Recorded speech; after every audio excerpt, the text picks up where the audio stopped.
Hello, and welcome to the Knowledge Box.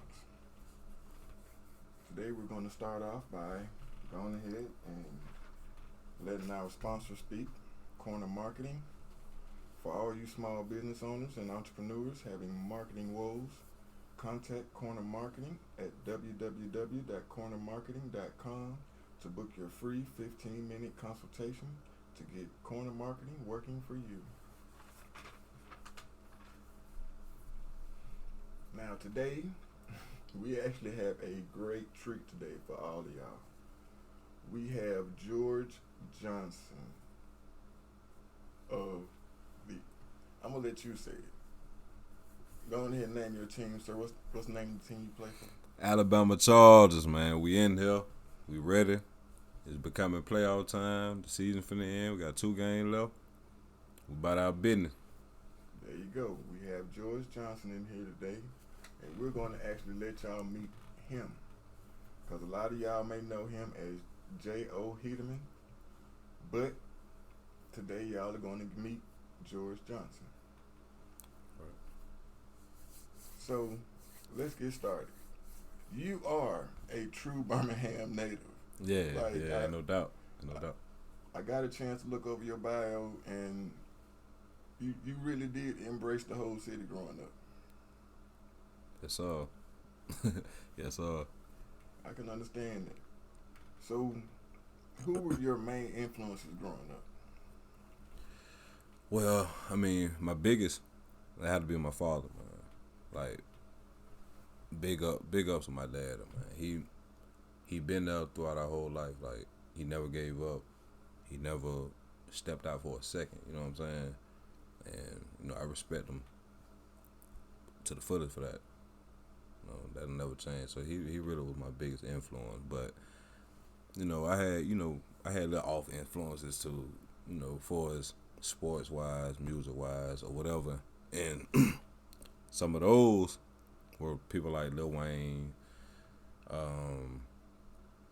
me see, sports wise, Jerry Rice, Terrell Davis. I'm a Denver Bronco fan, LSU fan, as y'all can see. But yeah. Terrell, TD, John Elway, the norm. But, for the most part, my father, man. Like, that was the best answer I've ever heard from anybody, man. Because a lot of times we don't understand.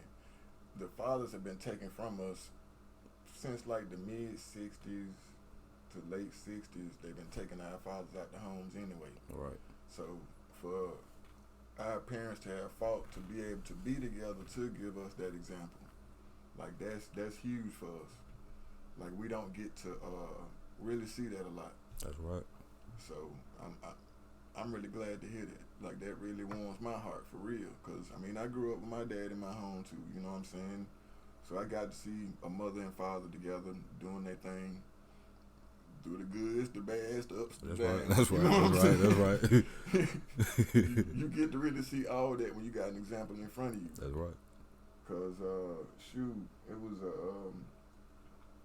I heard this from Les Brown.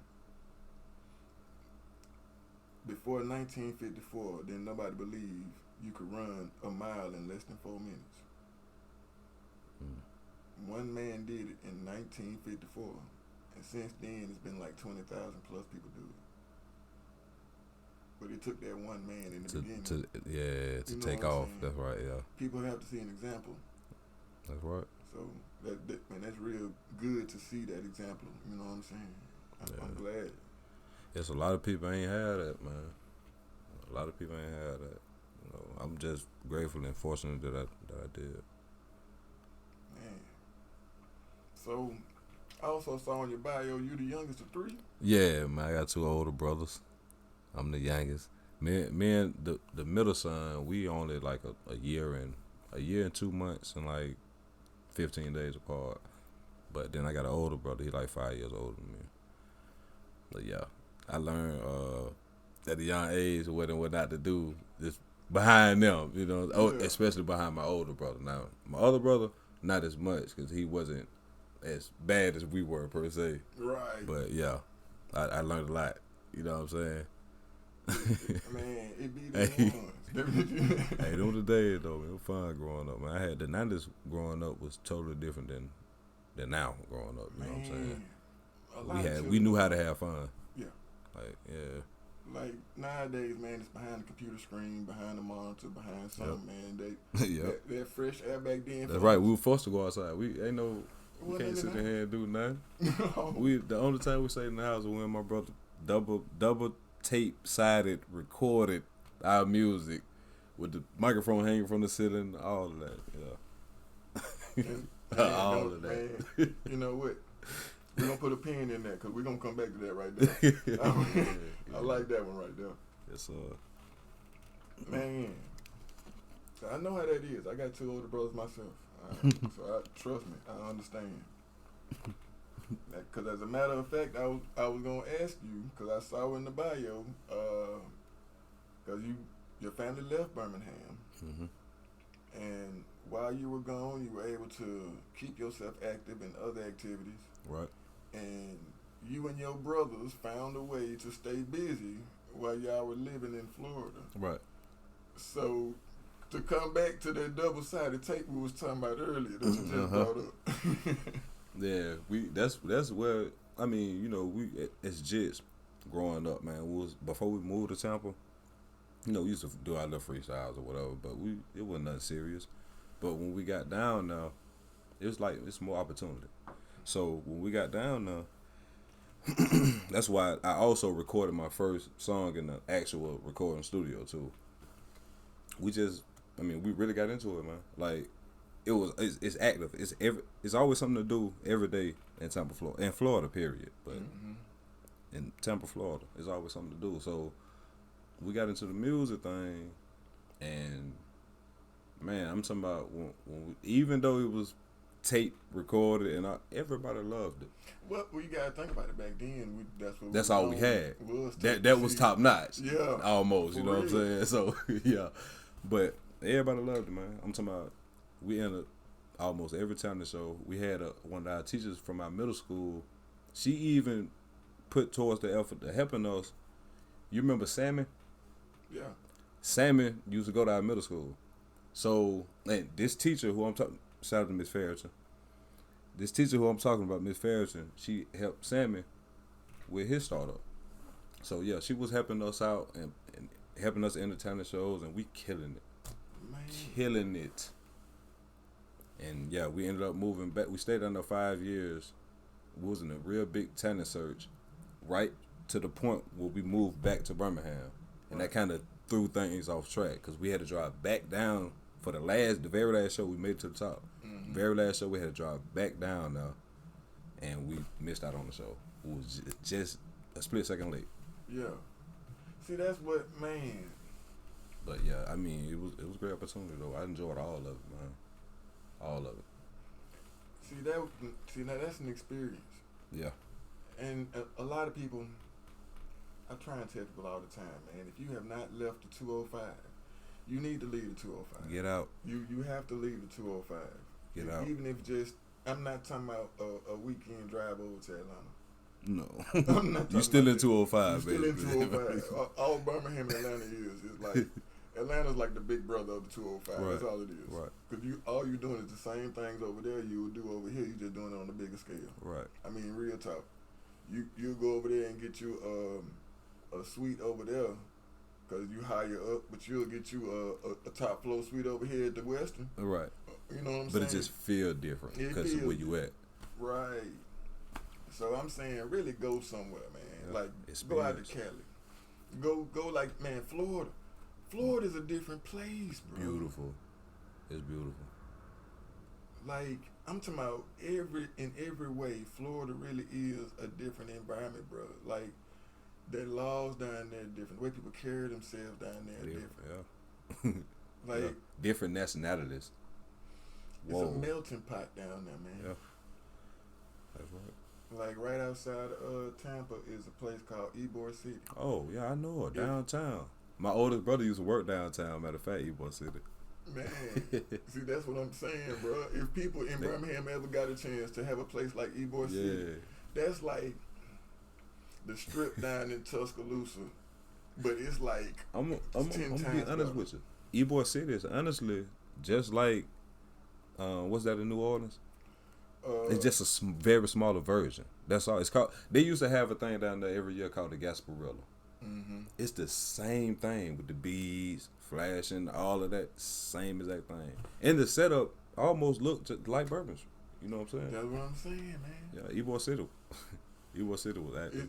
It's and, lovely. you know, I was just too young to make my own decision then. So, Right. You know, I got blessed and was able to go down there. yeah. I'm not gonna lie. As an adult, man, that's the place to go. Oh yeah, it is. Oh, You're yeah, gonna go to most Tampa, definitely. catch you a game, and go to Ybor City in that nightlife. Yes, sir. You got to. Yes, sir. So speaking of being down there, you also played some AAU basketball while you was down there. Most definitely. and this was in '03, and during that time, '03, the champs were the. I played ball like probably from '01. You know, it was '01 to '02.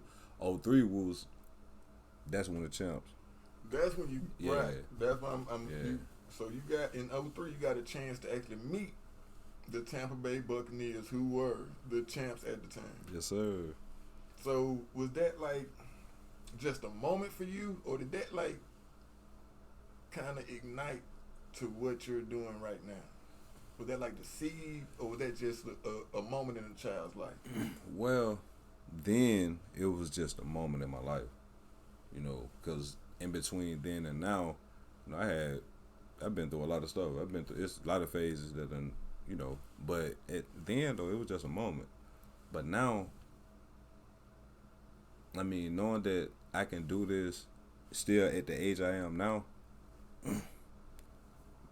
just make me, you know, what I could have done back then if I would have kept doing what I was doing and stayed active and stayed, you know, well conditioned and stuff like that.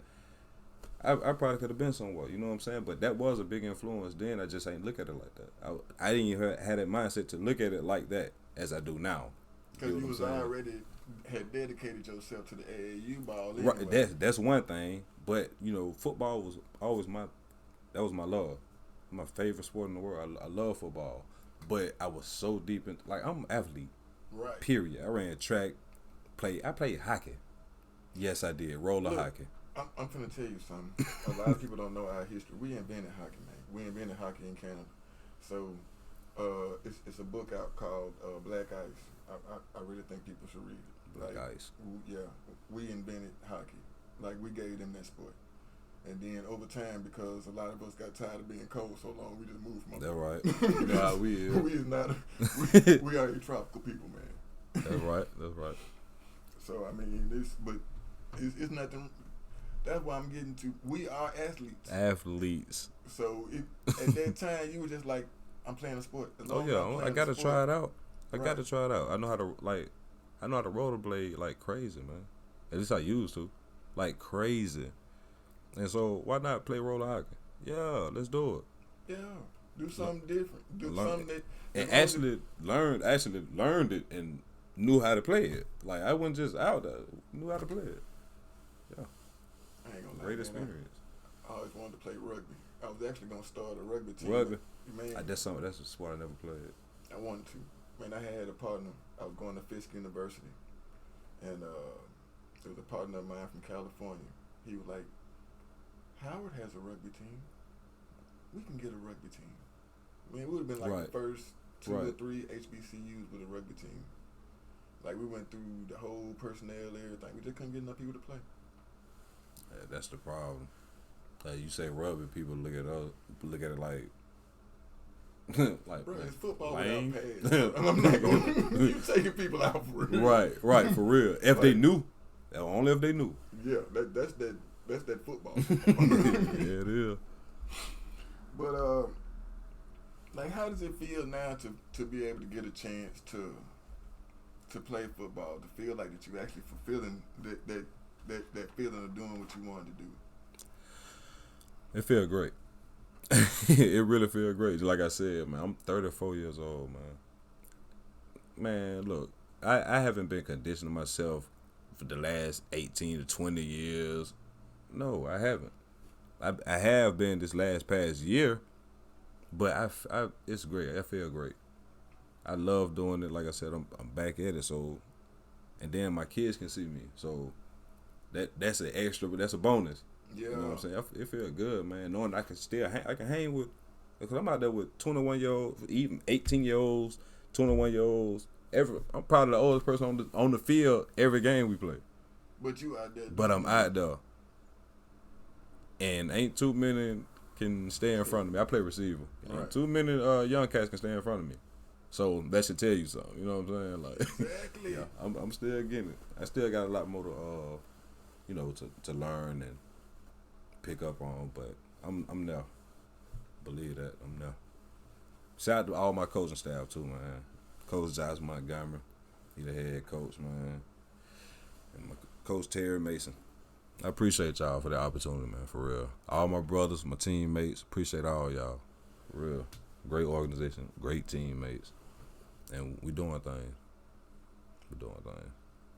See, that's that thing, man. Like, sports, group, anything really, when it's a team effort in any activity, it gives you that chance to really grow and learn that brotherhood. Right. Like, cause we're sitting out here as adults, and are like, don't trust nobody. Don't believe in nobody else. Everybody trying to get you, and go for yours. Right. So when you get a chance to meet a stranger that looks at you like family, that's a gift. Like, so that's why I applaud people that are able to be in sports and then you come back and, man, that was a great teammate. Right. I'm sad they gone. That's you know right. what I'm saying? Right. Like, Right, man. Right. Everybody put up their defenses. Everybody. That's how they was taught. That's how they was brought up. That's all they know. They so busy trying to get away from manipulation or somebody trying to get over on them. And a lot of people try to get over on a person, and then if it happened to you, you don't take it. You don't accept it the same way. A lot of people ain't got acceptance. You know what I'm saying? Mm-hmm. But yeah, I don't fool around with that. I don't fool around with it. Just try to stay away from it, man. Do I keep my circle small? Stay to myself for real. My family, my brothers, my teammates. You know, but other than that, man, work, football, music. That's it. Family. You know, that's it. And you know what? That, of course, man. God, family, and the money, man. That's like the trio. That's it. That's the God, family, in that order. Exactly, in that order. Like, because we need God to guide us in what we're supposed to be doing. We're doing this for our family, and we need the money to make sure that our family and God can be seeing us doing what we're supposed to do. That's right. So, I mean, it's the perfect trio. Now, you just said, now we've been going in and off of this topic. I've been trying to hold it off for a little while. I ain't gonna lie. But you said music. Mm-hmm. So, that music bug never left, huh? Oh, no, it never gonna leave. Never gonna leave. Okay. So, as of right now, you're working on projects, or how many... Man, shoot, go ahead and let me know right now what your discography look like right now. As of now, the last past, I'd say 6 months, me and my brother, we put out 3 singles, three videos, and they still doing what they do on YouTube, whatever, any music platform. You can get the tracks or the video YouTube. But under Heataman, J O or Concrete Lou. But yeah, we got 3 singles that we just recently shot videos to in the past 6 months, and I'm still I took a small break for football right now because we got a lot going on with the organization, but I do still have a project I'm working on. I'm not gonna disclose the name of the project or nothing like that. I got you. We don't say that. Me and my brother also, and we got more music, more to come too, man. Like we got something. We still cooking, but like I said, is at a screeching halt right this second. I understand that. Mm-hmm. So right now, on all platforms already, you already got a catalog out there on all platforms. all your videos are on YouTube right now. Mm-hmm. So people can go catch you and stream you on any platform. That's right. And they can catch all your videos on YouTube. That's right. That's right. All Hey, right. Heataman J O. Yes, sir. See, that's what I'm talking about. See, right now, that's another thing that we miss out on, having our hands in different cookie jars. Right. You got to, bro. You got to. That's the only way to survive nowadays. And, man, that word killed me. It killed me, bro. Nowadays. No, survive, man. Oh, survival. Because you know what? We've been working to survive so long that we forget how to thrive. Right. Hey, you're right about that. And that's the whole reason for having the multiple cookie jars, is so that That's we right. can thrive. That's right. Yeah. Because you supposed to, look, yeah, because, You right. man, if one thing I've learned from corner marketing, man, is make sure your expenses are less than what your assets are. Make sure your liabilities are lower than your assets. You know what I'm saying? If you got 3 cookie jars, if you can make it off 1 cookie jar, or 1.5, or 2, you got 3 cookie jars. Right. That means go on ahead and live off that 1.5, 2 cookie jars, set that other cookie jar aside. That thing can go on ahead and stack up. It's gonna be overflowing with cookies by the time. That's you right. get That's done. right. That's right. You can put that and make another cookie jar. That's right. But we already so busy getting my 20 inches, my 20-inch rims, my flat screen TV, and man, The materialistics. you know what, bro? We're gonna have to. I'm gonna have to bring it back. We don't, cause that's a whole. That's a whole nother subject. Now we'll get to that some other time. We can do that. I'm gonna bring you back for that one right there, though. Most definitely. But man, that's a good thing to see. You know what I'm saying? A man actually out here doing something for his family, wanting to build for his family, be an example for his family. Right. See, like, this is what we're supposed to be seeing out here. But we're so busy not seeing that and praising the opposite. Right. So, but because of majority of people to self, like you just said, everybody got up their defenses. Like, you rarely gonna see it. Like, the support system ain't even big enough where we at. You know what I'm saying? It's not big as it's supposed to be, or what it could be. You know what I'm saying? Cause man, I'm gonna tell you now. When I was growing up, if I got in trouble down the street, my folks already told everybody. Yeah, everybody know. They know. Touch them. Tell them. Touch them and send them home to me, and I'm gonna touch them again. That's right. You're gonna be touched probably about 3-4 times. You're gonna already be sold to be so again. That's right. If a neighbor touch a child today, man, they finna something bad finna happen. Man, somebody you know gonna die. Like, real talk. You ain't even gonna question your child. That's crazy, man. Because, man, because we don't believe that we have put anything in our child that would do wrong. Right. Because that would go back to us and what we taught our child. So if I say my child doing bad stuff, that means the child learned it from somewhere, right, or I allowed them to learn it from me. Right. So now they doing it to the public. No, my child ain't doing nothing wrong. Right. Because we don't want to get looked at like that. Right. So, man, see, that's what I'm saying, man. This gonna have to be, because there's 2 things right there. We're gonna have to put. Yeah, we'll put that aside. I'm sorry for getting off subject. We'll put that aside again. You ain't getting off subject. That's the man, bro. Everything that we do is an inclusion on us.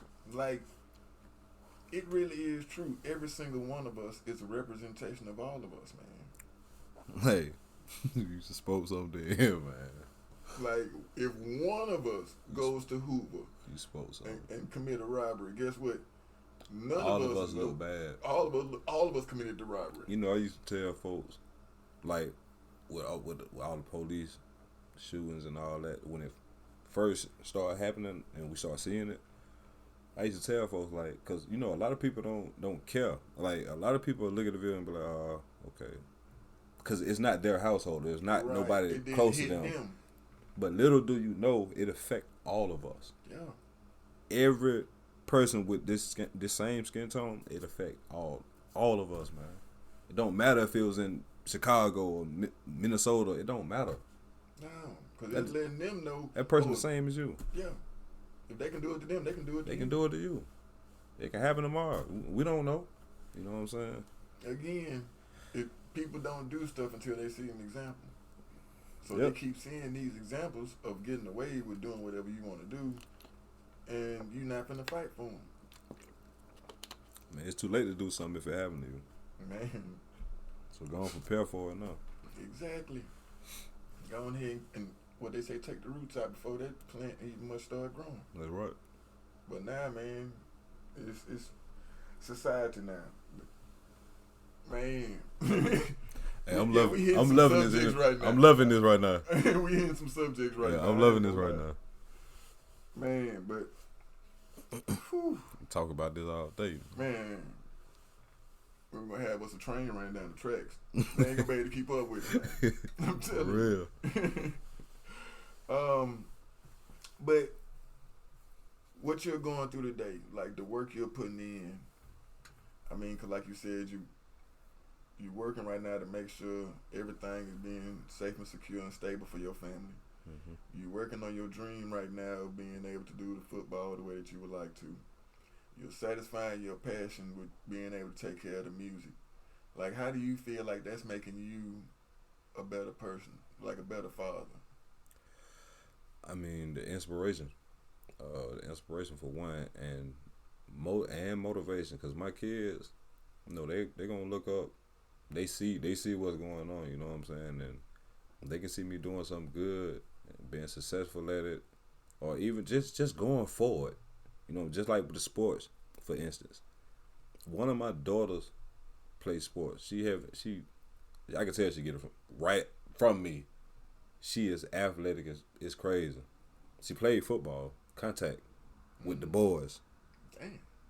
Yeah, and was showing out. Like, was unstoppable showing out. Yeah. A girl.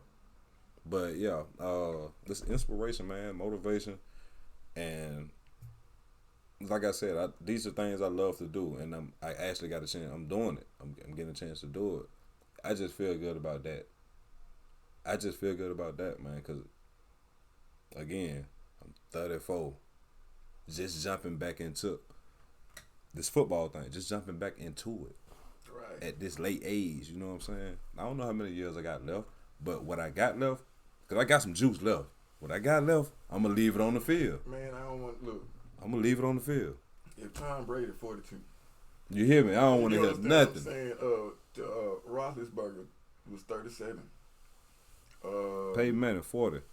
You understand what I'm saying? Before they stepped away, so it's possible. It can be done. It can be done. It's That's about right. You. Like, play as long as I can. Right. You know what I'm saying? What's your path, man?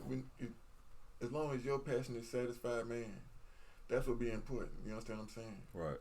So that's why I love to see that. Like, it's making you feel better about yourself to be able to give that better vision to your seed. That's right. That's exactly why I'm grateful for it too, man. Especially, and then I got my youngest son is 2 years old, and he's so attached to me. So again, that ain't but motivation for me, man. And man, once you find that base motivation, man, you can do anything. Yes, sir. Anything. That's right. So if you could, right now, go back to your younger self, or anybody right now that's trying to find a way to do the things that you're doing, is there any advice that you would tell them to do right now, or that you would have given yourself when you were their age? Yeah, thrive. Go after your dreams. Whatever because you can do anything that you really want to do.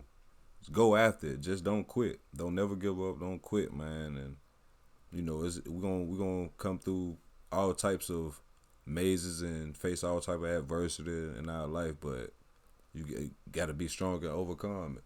You overcome it and continue on with your journey. Man, there ain't no limit. You know, there ain't no limit. Just keep going. That's a dream. Never give up. If I can go back and change some of that, I'd do a lot of things different. You know what I'm saying? Cause I had something going. I could have did anything. You know what I'm saying? But you know, I took a different route. So, but I'm back at it. So that different route don't even mean nothing right now. You know what I'm saying? Right. But y'all, you ain't got to do that. You ain't got to do that. Just stay on the right route, stay on the right path, man, and chase your dream. Man, because, shoot, I think it was a story I heard from Jim Carrey.